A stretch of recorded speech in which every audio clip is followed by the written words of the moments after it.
கற்கண்டும் கண்ணாடி துண்டும் பார்க்க ஒரே போலதான் இருக்கும். உண்ட பிறகுதான் தெரியும் எது இனிக்கும் எது கிழிக்கும் என்று. அதுபோலத்தான் சில உறவுகளும். சில சமயம் மலைக்கு ஒதுங்கி நிற்பதைப் போல ஒரு சில உறவுகளிடமிருந்து ஒதுங்கி நிற்பது எவ்வளவோ நல்லது. உயிர் கொடுக்கும் அளவிற்கு உறவுகள் வேண்டாம்.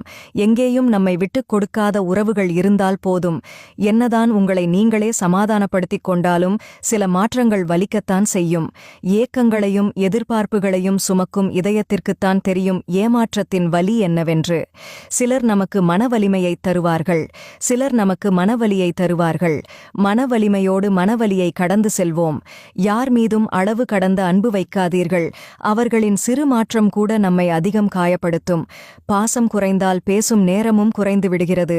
அன்பிற்கு அதிகம் ஆசைப்படாத ஆரம்பத்தில் மனதை அள்ளுவாங்க, பின்பு மனதை கொல்லுவாங்க.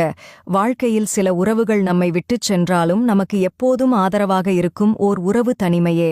சில உறவுகள் வாடகை வீடு போன்றது. எவ்வளவுதான் அன்பு செலுத்தினாலும் அவர்களுக்கு அது தற்காலிகமே. கடினமான பாதைகள் எப்போதும் மகிழ்ச்சியான இலக்கையே சென்றடையும்.